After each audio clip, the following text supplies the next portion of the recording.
You wanted the best. You've got the best podcast. The hottest podcast in the world. The Chris Voss Show, the preeminent podcast with guests so smart you may experience serious brain bleed. The CEOs, authors, thought leaders, visionaries, and motivators. Get ready. Strap yourself in. Keep your hands, arms, and legs inside the vehicle at all times, because you're about to go on a monster education roller coaster with your brain. Now, here's your host, Chris Voss. Hi, folks. It's Voss here from the ChrisVossShow.com, the ChrisVossShow.com. Welcome to the big show, my family and friends, the Chris Voss Show Podcast, the family that loves you deeply, really loves you, almost in an unconditional sense, except for I don't know, the guy wearing the guy wearing the blue shirt in the back. We're not really sure about him. Did somebody let him in? Is he with anybody back there? Anyway, no, we love everyone on the Chris Voss Show, as long as you're not evil. I think that's the one thing. That's one caveat the attorneys maybe put in the thing. Anyway, guys, we have an amazing, super wonderful Wonder Dog show for you. We have a Wonder Dog show. I just made that up on the Ramble because that's what the Ramble does. And it's a journey of adversity, overcoming life challenges, addiction, and getting electrified twice and in a crazy way. So we're going to be talking about that, and you're going to be inspired as hell. And if you're not, well, there's full refunds at the door. Just send in your receipts and whatever your credit card stuff you spent, and we'll offer free refund. Wait, the show's free? What? Okay, well, you're not getting refunds, people. You definitely want to watch the show and check it out. It's Monday morning. Wonder Dog. What is it? Where did that come from? I don't know. I just made it up in the Ramble. Anyway, guys, as always, we do this so that we can feed you and set you up for the guilting and shaming of the plugs. Refer the show to your family, friends, and relatives. If you haven't, you want them to be smarter, because Thanksgiving dinner is coming up, and so is Christmas. People 10 years from now are going, what are you talking about, Chris? But it's coming up in 2023, and you want to make sure that when you're hanging out with those people, you know how they bring politics and they bring other stuff to, the family dinner, and everyone argues and has their hands around each other's throat. Don't do that, people. You want your friends to be smarter and your relatives to be smarter, so that you can have interesting, logical conversations at Thanksgiving dinner. So refer them to the Chris Voss Show. Go to goodreads.com/Chris Voss, youtube.com/Chris Voss, linkedin.com/Chris Voss, and we're making hay over there on the TikTok at Chris Voss1. Today, we have an amazing gentleman on the show. Daniel Spencer joins us on the show. He's a life coach, husband, father, and he has one of the most amazing stories, if not the most amazing story we've ever had on the show. Not a lot of people have been through the journey that he's been on, and he's going to teach us a lot about overcoming fear, recreating oneself, hewing oneself from being incredibly overweight, et cetera, et cetera. He's been through hell and back. He's been sober for over 12 years. He abused marijuana and alcohol as a teenager in his late 20s. He's been married for almost 20 years, with 3 kids, all teenagers, and almost divorced. He's gone through a total body transformation. He was almost 300 pounds, and he's now about 160 pounds. He was in a near-death electrical, it's Monday, people, electrical accident twice, with third-degree burns to his face and multiple skin graft surgeries. He found his purpose in life out of all of this, and now he tells his story and shares his healing process through physical fitness and a very strict diet. He's now an online life coach who's helping fellow humans gain their self-confidence and gain mental strength through the same process that he's adopted. And he's here to inspire more people, and I think you're going to find his story is unlike any you've ever heard. Welcome to the show, Daniel. How are you? I'm good, Chris. Thank you very much for having me. Thank you very much for coming, and give us the .coms or wherever people can find you on the interwebs to interact with you more, get to know you better, and reach out to you. Yeah, my Instagram handle is reps and double time. Mm-hmm. And I also have a Facebook. It's Daniel Spencer. And I have a Facebook group also. It's called Phoenix Fitness. Oh, there you go. Yeah. There you go. Phoenix Fitness, the Facebook group, and then you have a YouTube channel as well. So give us, so we got that down. Give us a 30,000 overview of who you are and what you do, basically, for your clients and other stuff. Yeah, I'm a life coach. I like to say I'm a life coach by accident. I'm a power lineman by trade, Hmm. and a father and a husband by purpose. Growing up, I kind of really didn't. I was just kind of lost, wondering. My wife found me and gave me a purpose. That was to be a husband and a father. Got into the power line company, and after my accident, I started getting into life coaching and helping people overcome a lot of the same things that I did. Um, you know, Having total body transformation. It's hard work, but it's very possible for everybody. Overcoming fears and self-limiting beliefs is what I suffered with majority of my life, and I use nutrition and physical fitness as a way to overcome lots of those obstacles. There you go. And as we mentioned in the bio, you've overcome a lot. You've had quite the hell of a journey. So give us a hero story. I mean, we kind of gave synopsis of it, but tell us more about your movement through life. What got you down the road that you did? How'd you grow up? And now you're here. I grew up normal home. I have an older brother. Parents were together, blue collar dad, mom stayed at home. Mhm. And just out of nowhere, one summer I was in the sixth grade, just finished sixth grade, and they said that they were going to get a divorce. Oh And wow. that's kind of just where everything internally just started taking a downward spiral. Hmm. Uh, Found myself alone uh, a lot of Wow. loneliness, and I started seeking comforts in the wrong people and the wrong habits. Hmm. Started getting myself into marijuana, acting up in school, Hmm. and that continued up into high school, into adulthood. So let me ask you this: what, were you did your father end up leaving the home? And how old were you when that happened? He did. I was 12 years old, and he Hmm. moved out, and then my mom had to work two jobs just Hmm. to try and make more ends meet. And Yeah. it was just empty So home most of the time. did you blame yourself for it? I mean, some children, they internalize and think that maybe they were to blame for their parents' thing. That's a hard age to be, where you're starting to go from a child to a man, and not having a father around or father in the home can make a huge difference in your development. Yeah, I mean, I didn't really blame myself. Hmm. Um, my dad was still around. He would come visit on the weekends, and we'd go see him quite a bit. But I didn't blame myself, but I was definitely confused on the reasons why. There you go. Because parents never argued a whole lot. There was no fights in the house or nothing. It was just kind of out of the blue. Yeah, and one of the big challenges, we've had psychologists on the show, is children aren't really developed to understand, the dynamics of what's going on with human beings and adult relationships, and so it's very confusing for them. Yeah. They're kind of lost. And it sounds like you went through you started acting out, started uh, responding to it in different emotional ways, and you said you started drinking very heavily too. Yeah, I did. It started with marijuana abuse really first, and then into high school. Going to high school parties at Friday nights after the football games. Hmm. And so when my dad actually ended up moving back down, well, we moved down to Southern California with him. Hmm. So we kind of transitioned from living with my mom to moving with my dad. We moved down here to Southern California, and it was a total culture change. And once he got to a certain point after I graduated high school, he decided he wanted to move back up north Hmm. to my childhood home. And he was like, you have a choice here. You can move with me or, find a place to live. So I didn't want to start all over again. I had a whole new set of friends, a whole new way of life. So my brother and I decided to stay down here. And that's kind of where I started entering the workforce. I was just over 18 and a half, and I needed to supplement my money. I felt with what I knew, which was marijuana. Instead of just always spending money to buy it, I figured I might as well just be the guy The that guy. everybody comes to for it.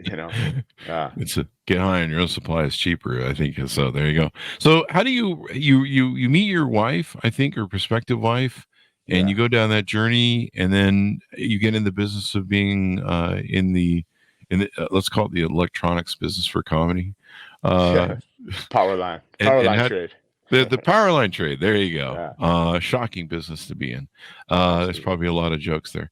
So tell us how that comes about, and then you have a fateful tragedy. Yeah, that all happened really quick. Right after I was about 21, I just turned 21, and I met my wife where I used to work at. Mm-hmm. And right after that, like I instantly fell in love. You know, like I said, I was lost all through my adolescence into my young adulthood.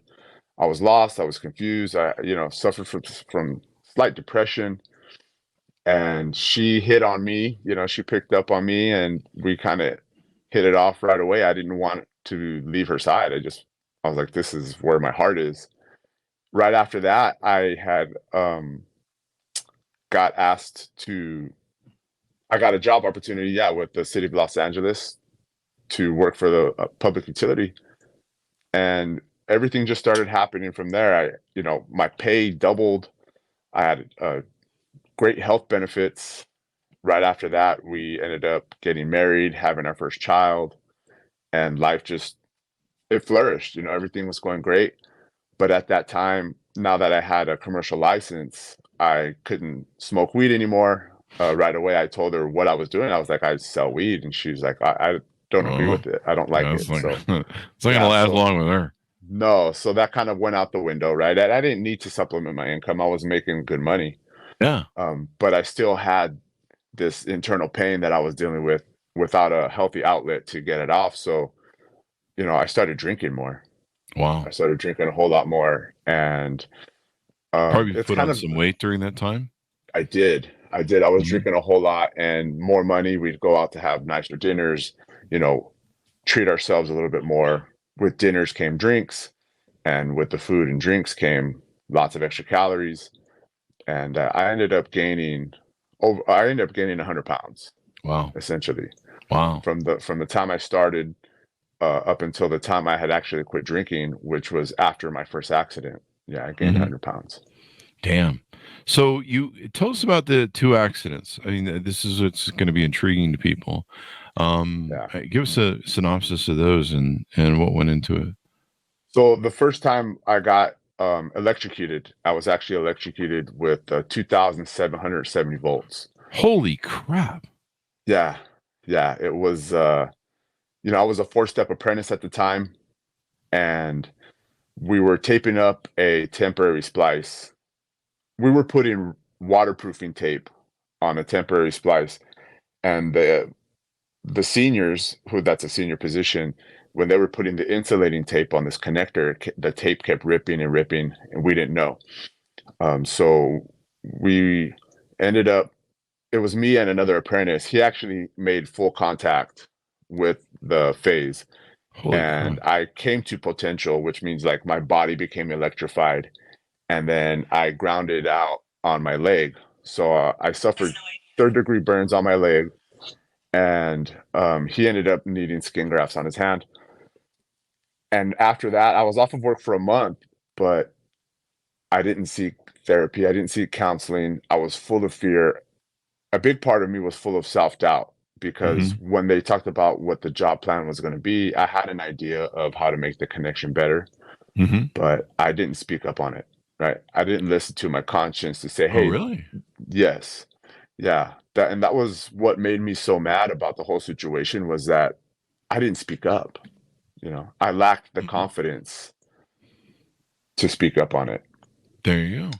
And then the second one, and do you think about quitting at that point in time? Like, hey, maybe this isn't the right business to be in. I mean, at that point, you probably have it creates a fear anchor kind of in you where, you have some tragedy like that befall you, and, you kind of question the universe, and you question what you're doing.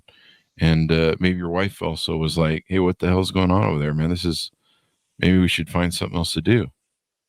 The thought definitely came across, but I mean, I had no other skills.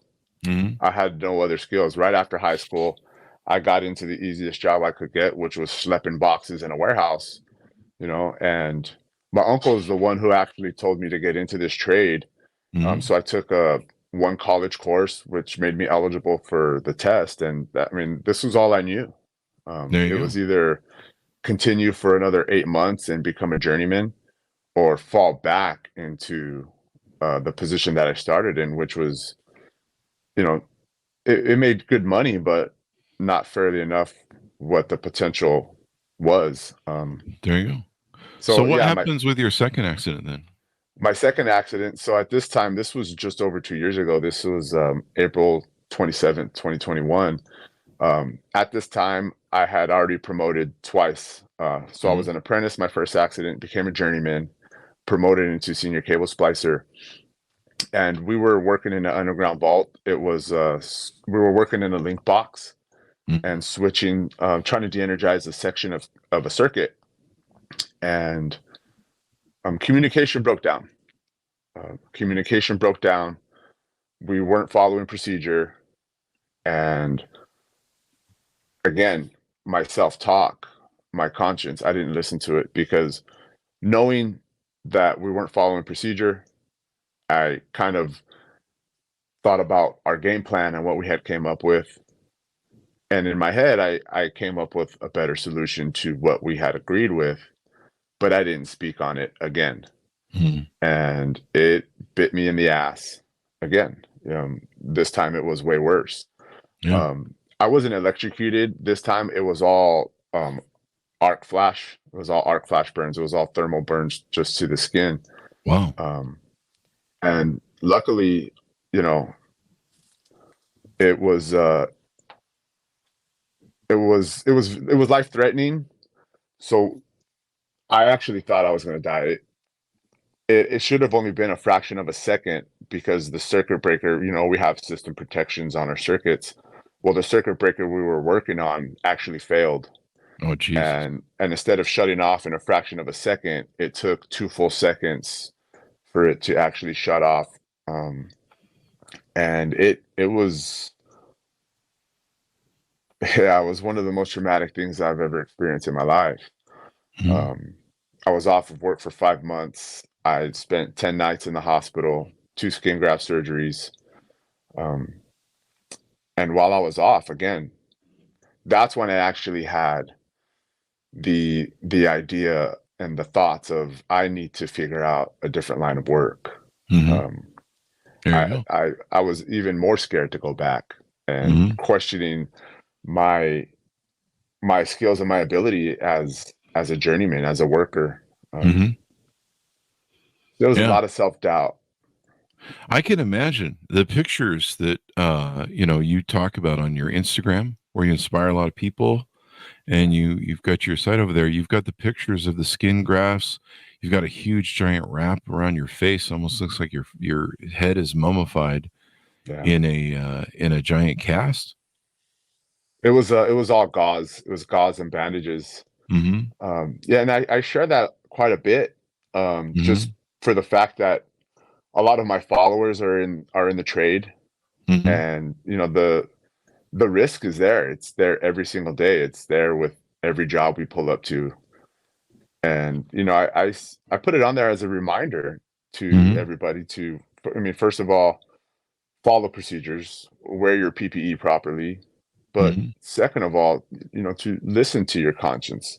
Listen to that voice inside of your head that's telling you this is what's right and this is what you should be doing, when we know that we're engaging in acts that are not going to benefit us. Definitely.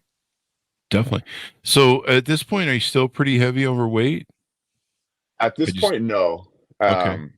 Yeah, so I quit drinking. When I started losing weight was in 2000 and I think it was 2012. Okay. February. Was that after the first shock then? It was. Yeah, the first accident was August 2011. And after that, I just dealt with it with the same way that I dealt with all my other internal problems, which was alcohol. But this time I ramped it up. I was drinking even more. Damn. I would leave the job site, go straight to the liquor store. By the time I drove home, I would be drunk. Wow. And that's when I really was at my heaviest. Wow. Now you're transformation, people really need to go see this on your Instagram page, is extraordinary. You've got your before and after pictures. You've got the pictures of you shocked. You are, I don't know what the right word is, because I'm not a gym. I mean, I go to the gym, but I'm not like a gym term guy. But you are, you have a incredibly hard muscle frame that you built on what, probably 160 pounds? Yes. Yes. I mean, you are completely all muscle from some of the pictures I'm seeing. Just you're jacked. I think, is that the word we use in the gym? That's it. I hear a lot. You look like a 20-year-old. You are built. You got a six or eight pack abs. You're built like a 20-year-old. You know, like I see these 20-year-old guys, and at 55, I'm like, God, I wish I could do that. I mean, you look like you're completely rejuvenated, health wise, body wise, muscle wise. I'm sure your wife's really happy with you. How do you go on this journey where you decide to overcome not only the fears, you go back to the job that's almost killed you twice with the electrocutions and these accidents? You go back to that, you overcome your fear of that, and then you start your online presence of a brand where you're working out, inspiring other people. How do we move into that? First, the first way I did it was facing that fear, just being totally honest with myself. I took 100% accountability, even though I had another partner there with me. I bared all the weight of this pain and this accident on myself, and I was just completely honest with myself. This time after the accident, I sought out a psychologist, so that helped me understand some of the things that I did right after it all went wrong. When I got back to work, they finalized the investigation, and I was doing I guess a safety tour. I was going with the safety section when they would present my accident, and I would get up and speak about it every single meeting. I was doing 2-3 a day sometimes. And every time before I'd go up, my heart would be pumping on my chest. I'd be scared. I'd relive this moment. So just reliving it every single day, I kind of got rid of some of that fear. I definitely, when my conscience calls me into action, I do it. If it's telling me I shouldn't be doing this, I don't do it. If it's telling me, hey, you should speak up on this situation, I speak up on it. And so you got better at listening to yourself, listening to your conscious, kind of getting to know yourself better, trusting yourself more. There you go. Absolutely. And how do you translate that into building your online coaching presence and inspiring people? You've got the videos of you working out that's on there, pictures of you. I mean, your body transformation is extraordinary, dude. People really need to go check it out. You've got the skin graft pictures that are up there, and to go from that to here and stay in the same line of work. How did you develop it where you started deciding, hey, I want to be a coach, I want to help other people, I want to inspire other people, I want to motivate people to improve their lives and go the distance? And you're proof pudding on your website. Yeah, during my time off from my accident, I used the gym as part of my therapy. I would wake up in the middle of the night with nightmares, and I couldn't go back to sleep, so I'd go work out in my garage. And I would work out 2-3 times a day. And during this time off, I was building good muscle definition, and a lot more people were asking me, because I had already lost about 80 pounds before this accident. But after the accident, I started using the gym more. I started getting more muscle definition, and a lot more people were asking me, dude, I really noticed the changes. What are you doing? Help me out. And I just didn't know how to show everybody. I didn't have the tools as far as what apps to use for tracking the foods or for putting the workouts together, because I knew how to meal prep. I knew how to put a nutrition plan together. I knew how to structure workouts, but I didn't know exactly how to offer it.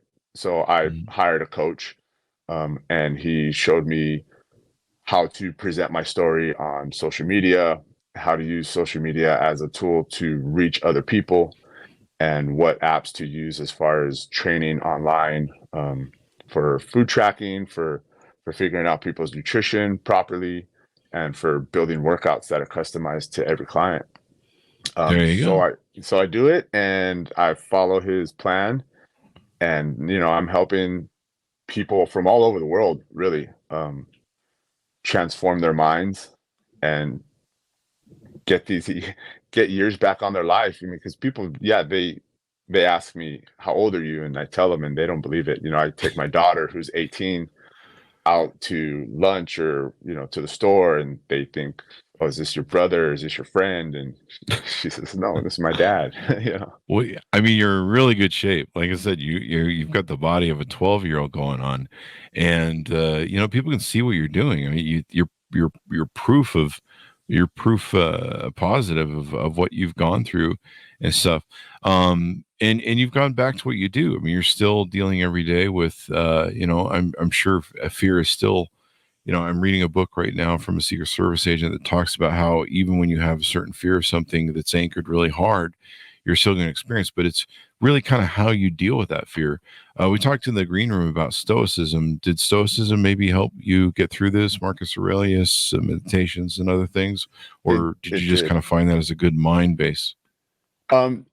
Yeah, I think having self-actualization really helps at first, right? And I didn't know anything about Stoicism or any of the teachings of Marcus Aurelius or Seneca or anybody. But once I got into my coaching program, or once I hired my coach, and he gave me a list of tasks that you're going to do, because he said, if you want to hire, if you want to gain clients, you need to tighten it up, so he put me on a nutrition plan. He helped me with my second half of my transformation, and he's one of the tasks that he had given me for my day, which is what I have my clients do, is wake up in the morning and journal and get into something positive, some positive media. That's like watching YouTube videos on Stoicism or reading the books about personal development. And one of them that I came across was Meditations by Marcus Aurelius. And actually, my dad gave me a book. It's called 3 Magic Words. He gave it to me when my daughter was first born. I tried reading it, and it made absolutely no sense to me. I couldn't connect it with myself. That was the first book that I started reading when I got into his coaching program, and I couldn't put it down. I couldn't put it down because everything was just connecting, right? It was about, personal self-talk, personal development, tapping into your inner consciousness and being more self-aware. And, that's part of the process, and that's part of finding yourself and answering these questions within yourself. And, what am I doing wrong? What do I need to do to fix it? And we're not going to negotiate ourselves out of the work that comes along with creating those goals that we have for ourselves. There you go. And so you've been on a hell of a journey. I mean, and you've overcome a lot. I mean, most people, they have a small cathartic crisis in their life, or sometimes it's not small. It's not small to most people at the time, but they overcome it. And then they go and help people with their story. You've been electrocuted twice. You've had the challenge of being married for 20 years, almost getting divorced. I'm sure being a father of 3 has been a journey for you that you've learned a lot. But then, becoming sober, losing over 140 pounds. Let's not add any more negative things to your stack. I think you're done through the negative things. Does that sound like a good deal at this point? Yeah, life doesn't happen to us. It happens for us, and preparing ourselves daily. That's why I still do it. That's why I still get up every single day early. I get up at 2:45, and that's why I go to the gym. I push myself physically. I test myself with limiting my caloric intake, because if we don't prepare ourselves, during times of peace, then we're going to fail during times of war, right? That was an old Chinese proverb. It says, I'm probably going to butcher it, but it says, you have to prepare during times of peace so you don't bleed during times of battle. There you go. Yeah. And we never know what life's going to come, in Stoicism, they talk about memento mori and other things, that deal with, hey, you know your mortality, take care of today, be present today. Absolutely. And you know, and I think preparing for the worst, I mean, that's definitely the thing, because if you have that discipline of mind, which is what you've developed in controlling our fears, in dealing with our feels from our fears from a logical reasoning aspect of it. I have a fear of mispronouncing stuff on the show, evidently. uh and you know, going through all that, you're prepared, because life is going to come at you, and there's probably more challenges for everyone that comes, even though we go through stuff. What do you find you help most clients with? What do they come to you requesting most, they struggle with? And give us kind of some overview as to how you help work them through that. I think the biggest one that they struggle with is weight loss. Mm. Weight loss, and they say they don't have the time, because a lot of my clients are in the trades, right? Uh-huh. Construction trades, which we put in busy, crazy hours, and a lot of people say I don't have the time, and I just need to lose 40, 50 pounds. A lot of it might be due to scares from doctor visits. Mhm. So you know, I once they come to me and we figure out what they're struggling with, I Mhm. structure them with proper macros to keep them to maintain lean muscle, build lean muscle, burn the fat. And I structure a workout program for them that's customized to their schedule, to their abilities. And also I give them these tasks. You know, we Mhm. have to look deep in within ourselves and really face these things that we use as excuses for our vices and our crutches. And we're just going to eliminate that, right? Because I say that, you know, I'm a life coach, I'm a mindset coach that's based on fitness and nutrition. You know, we use those as tools to strengthen our mental fortitude. And one of the biggest wins that I've had as a client, I'm sorry, as a coach, is one of my clients was saying he was drinking daily, you know, the same Oh way I wow. was. Mhm. And after the first 2 weeks, you know, we have a weekly team meeting via Zoom, and he goes, "Hey, coach, you know, I might not be losing a whole lot of weight, you know, or whatever, but," he goes, "I got rid of all my alcohol." And I was Wow. like, "Dude, that's amazing. Yeah. That's awesome." And if you're going to get healthy, kick the alcohol, man. I drank hard for 20 years, half a Yeah, bottle of vodka pretty much every night or every other night.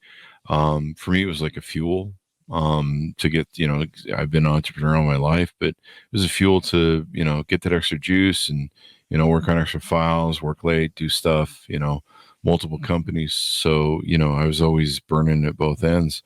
right. And so alcohol is like a fuel. It was like a sugar fuel for me, where I'm like, hey, I'm tired, I'm all stressed out, all my muscles are tight, and I'm like, I'll drink some booze. And for some reason, me being able to relax with alcohol, it just, I could, you know, just keep right on Just running kept you the going. machine. Wow. And I didn't have an addiction. I could, you know, I was doing what's called abusing it and abusing Yeah. myself. And of course, had a lot of weight, and drinking lots of Mountain Dew, eating all the worst foods. And now my body loves me. I don't drink anymore. I eat healthy. I'm kind of veganese. There's a million different versions of veganism, so don't write me. But basically, you know, I still eat meat, but I on a very rare occasion. And I lost 100 pounds. I'm still losing weight and Amazing. intermittent fasting. And but yeah, eating right, you know, it's I tell people, get off the booze, quit eating all the shit, and don't wait till you're 50 like I did Right. to make some changes. I think, I made significant changes in 2000, probably when I was in 40, about 47, when I lost my first 75 pounds. Wow. But you know, don't wait till you get to the end of your life, because it's so hard to claw it back. Yeah. You know, at your age and other ages, younger, it's a little bit easier. But still, I mean, when you let yourself go that far, it's work to come back. You know, it's not like when you're 20 where you just go, I won't eat for a couple of days and you lose like 30 pounds. Right. Yeah. I mean, constantly procrastinating the work that's entailed is it's just going to end up prolonging the long-term effects and make the road a lot harder. Plus the damage you do to your body. I mean, there's a famous rock star, Smash Mouth, that died recently of alcohol addiction and destroying his liver. I believe he just passed away today. And so there's an example of how bad alcohol can really impact you, and it's really not good. You're really toxifying yourself. Yeah, I mean, not So, only that, what you're doing to yourself, I mean, what you're doing to your family, because it almost cost me mine. Wow. My wife was telling me all the time, Dan, you're drinking too much. It would make me just shut everything out. I would think, well, it would make me happy. It would make me joyful and playful. I wasn't an angry drunk or nothing like that. So I was thinking, well, as long as it was making me seem happier, everybody would be happier. But on the contrary, it was ruining my marriage. Yeah. And you're not present, you're tuned out. And sometimes you need to be tuned in. And I gotta tell you, not drinking, the money I used to spend on expensive vodka, the money I used to spend, I go out to eat now, but when I eat, like the other day I went to a nice restaurant, and I think it ended up being 2 meals for me.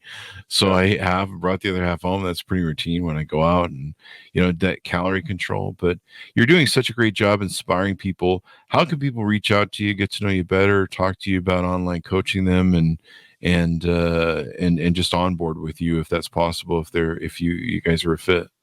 Yeah, definitely follow me on Instagram. Send me a message through Instagram, reps _and double time. REPS.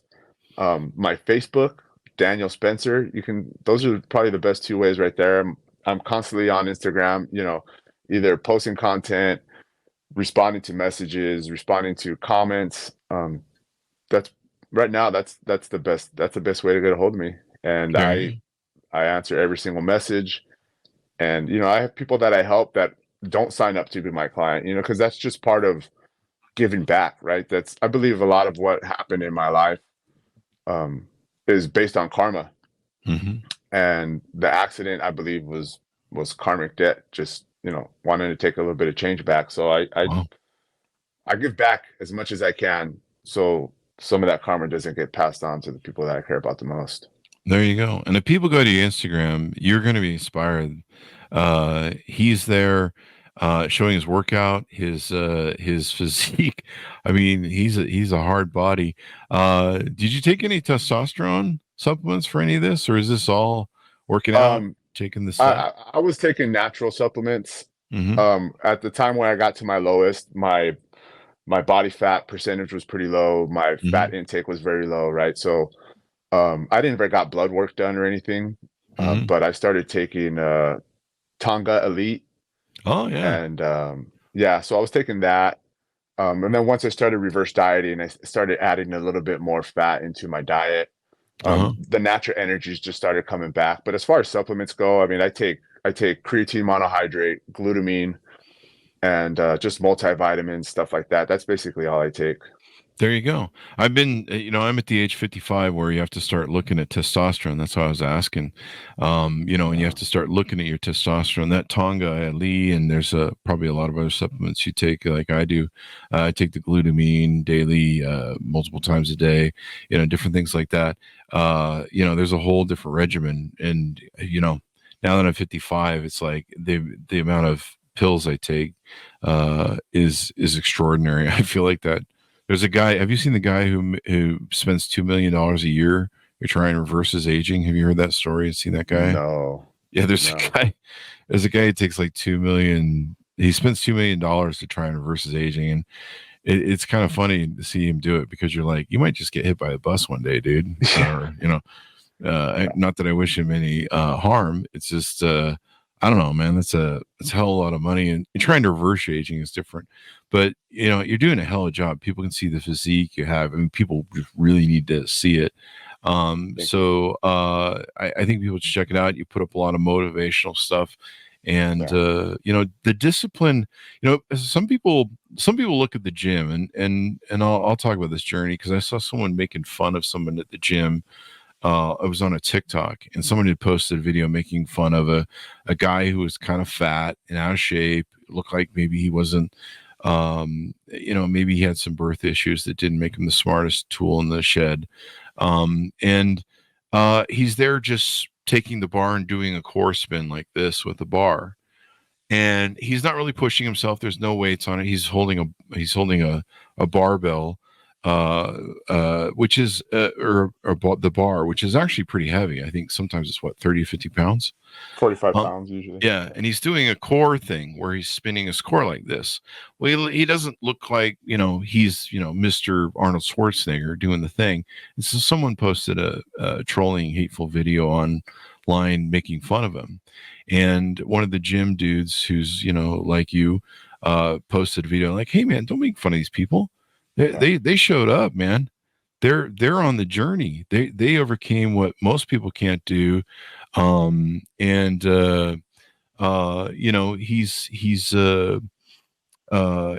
up is half the battle, man. I mean, there's sometimes I don't want to go to the gym and I just go, okay, drive there and, maybe go sit in the sauna or, just go there and just maybe start doing something. And then sometimes when I go there, I just it's like a muscle response. I just kick in, but just going to the gym, man, it's half the battle. And it's not a battle. People need to realize with my little rant here is it's not a battle of your body. It's a battle of your mind. It's a discipline thing, right? Absolutely. Yeah, absolutely. Yeah. I mean, you could see, a lot of people, you can go look on my page and say, wow, that's really motivating. It's motivational. I want to start going to the gym on my own, right? They might not seek me out for help, or they might not seek anybody out for help. The motivation will get you going, but the discipline is what's going to keep you in there, right? The discipline is what's going to help you reach your goals. Mm-hmm. And that discipline is everything, because sometimes you don't feel like going to the gym. Sometimes you're like, oh man, I can skip leg day today, or whatever. And sometimes I've gone, I've tried to do arm day and I'm just like, I don't want to do arm day. Okay, well, you're gonna have to get on the treadmill. You're doing something while you're here. Sometimes I go sit in the hot tub, the sauna. Sauna's really amazing for your body, I guess. And so I'm glad you're helping people with your journey, because you have a hell of a story, man. And you've overcome it.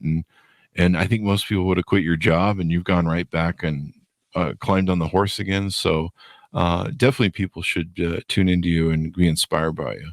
I think it's we've been doing this for 15 years now. We've never had anybody on the show. I think it was shocked once. We might have had somebody shocked once, but shocked twice. Holy crap, dude. And you go right back to it. Any final thoughts as we go out? We all have limiting beliefs, and we all have things that we think we're never going to climb out of this hell.